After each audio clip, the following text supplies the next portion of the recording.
So, yung huling pag-aaralan po natin ay patungkol sa life group. So, ang New Life, tayo ay kilala. At tayo ay isang cell church or life church. Bago kasi naging life group ang tawag natin, ang tawag muna, yung naabutan ko ay walang iba kundi cell group. So, tayo ay cell church kasi ang pinaka-backbone ng ating ministry ay walang iba kundi ang mga life groups natin. So, ang tanong, ano nga bang life group? Napakahalaga kasi na maunawaan natin ano nga ba yung life group, bakit natin ito ginagawa. Okay?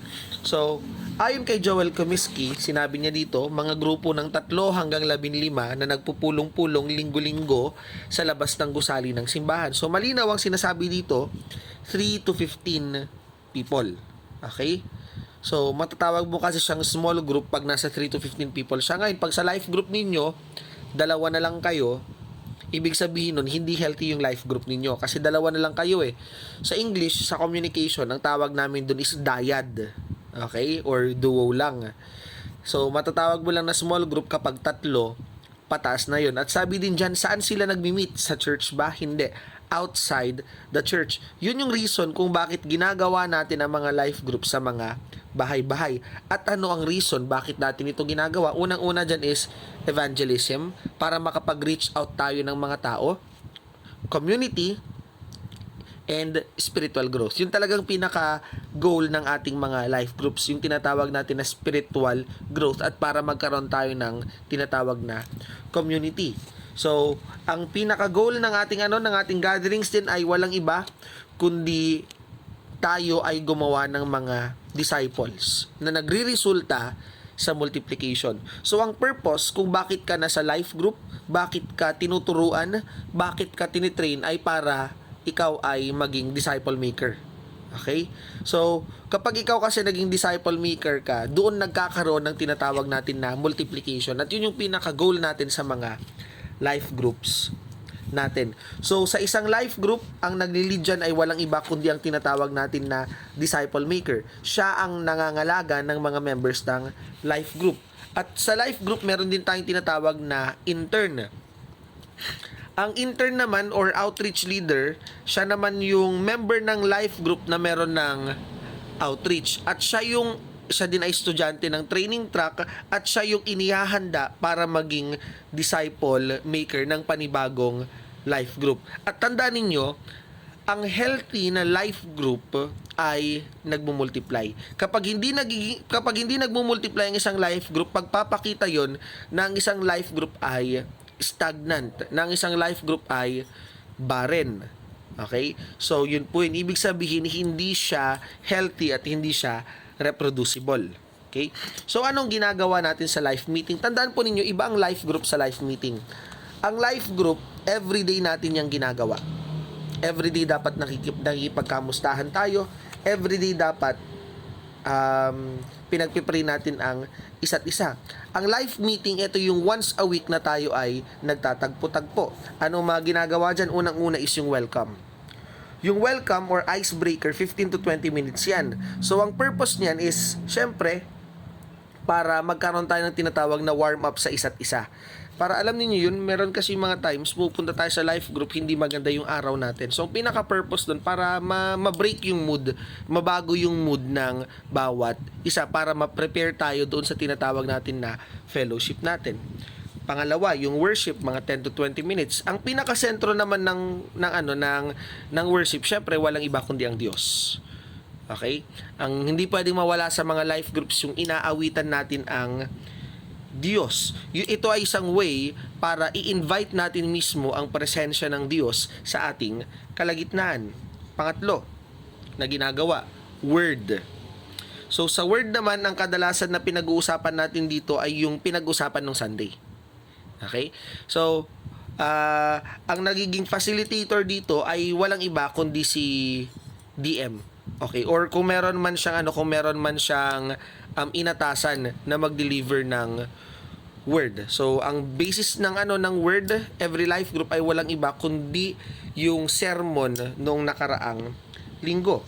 And yung susunod ay yung tinatawag natin na witness. So, ang pinaka-purpose naman ng witness, ito yung ito yung pinakahuling parte kung saan ine-encourage ang lahat ng miyembro na magbukas ng kani-kanilang mga outreach. Ito yung ine-encourage ang bawat member ng life group na tayo ay mag-evangelize at tayo ay mag-akay. So ang tanong, bakit nga ba may life group?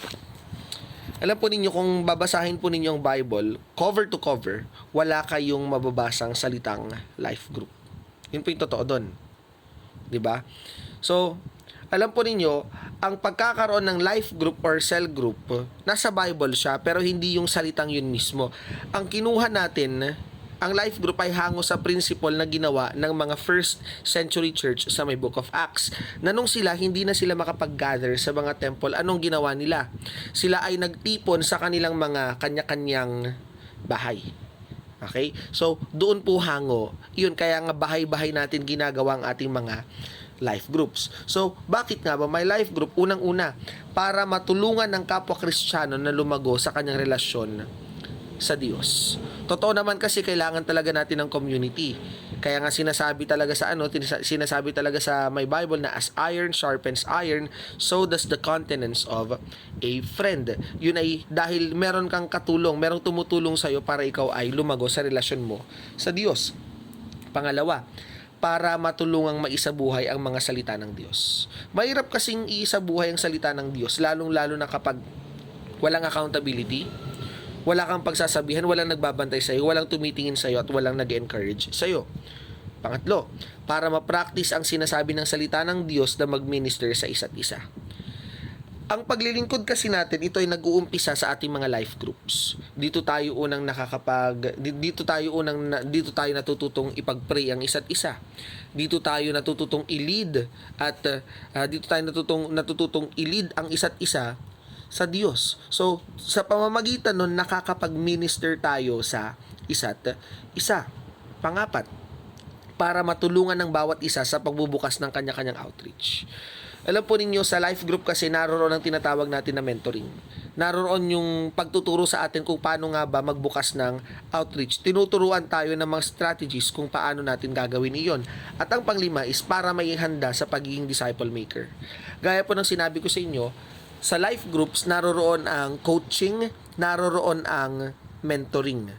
Okay? So, doon kayo na i-prepare maliban sa training track. Doon kayo na i-prepare para sa pagiging disciple maker ninyo. So, ano nga ba ang benepisyo ng life group? Unang-una, nagbibigay ito ng pananagutan or it gives accountability. Mahalaga kasing accountability Mahalaga na merong taong nagbabantay sa'yo. Kami, na mga DM at mga outreach leader, kami ay mananagot sa harapan ng Diyos doon sa mga taong ipinagkatiwala niya sa amin, doon sa mga members na mayroon kami. Pangalawa, nagtutulungang palakasin sa isa't isa at nagpapaalalahanan. Many times naman talaga nanghihina tayo at kailangan natin ng mga tao para tayo ay palakasin. Kailangan natin ng mga tao na tayo ay papaalalahanan na tayo ay magpatuloy sa Diyos. Pangatlo, nakakatulong sa paglago ng ating pananampalataya. Mahalaga kasi ang kasama pagdating sa journey. Hindi mo kayang lumago ng ikaw lang. Kailangan mo ng ibang mga tao. Okay? Pangapat, napapangalagaan ng bawat isa. Alam po ninyo, many times, mababasa ninyo sa Old Testament na sinasabing kawawa naman ng bansang Israel para silang mga tupa na walang pastol. Totoo naman kasi, ang mga tupa na walang pastol, sila ay naliligaw. Ang mga tupa na walang pastol, sila ay napapahamak. Kaya napakahalaga na mayroong isang pastol na mangangalaga sa atin. At yun ay walang iba kundi ang ating mga disciple makers. Panglima, ang mga kaloob na espiritual at mga talento ay nagagamit at napapalago. Yun yung maganda pagdating sa life group. Pag nakita nilang meron kang gift sa isang bagay, alam po ninyo, ipupush ka nila na ipagamit mo ito sa Lord at ipupush ka nila na patuloy na ito ay ma-develop mo at gamitin mo ito para parangalan mo ang Diyos. At ang huli, naihahanda ang bawat miyembro para mag-lead ng sariling life group. Alam po ninyo yung simpleng pag-a-assign sa inyo sa mga prayers, sa mga tasks sa life group. Alam po ninyo, yun ay isang way ng paghahanda sa inyo kung paano kayo mag-lead ng life group later on. Maliban dun sa pagtuturo sa inyo ng DM ninyo, maliban dun sa pag-mentor niya at pag-coach niya sa inyo, yun ay isa sa mga way kung paano kayo prepare. Yung pag-a-assign sa inyo sa mga task sa ating mga life group. So mahalaga para sa bawat mananampalataya na tayo ay mayroong life group dahil sabi ko nga po, mahirap talagang lumago kapag wala kang community. At mahirap at sa church po sa totoo lang, hindi kayo makakapag-involve sa ministry kung wala kayo sa life group. Kasi sabi ko nga po, ang life group ang pinaka-backbone ng ating ministry, ng lahat ng ating mga ministry. Dapat nga hindi natin napapabayaan talaga ang ating mga life groups Kasi yan yung pinaka core natin, yan yung pinaka basic natin, yan yung pinaka main na Christian responsibility natin. Okay po. So doon po tayo magtatapos, and again, kapag natapos po yung video na ito, bilang patunay na talagang pinanood niyo ito ng buo, ay maaari po kayong, gumawa po kayo ng isang reflection kung ano po yung natutunan ninyo, kahit maiksi lamang po, isa or dalawang pangungusap ay pwede na po. So bilang evidence po na talagang tinapos niyo ang video nito. Thank you po and God bless you.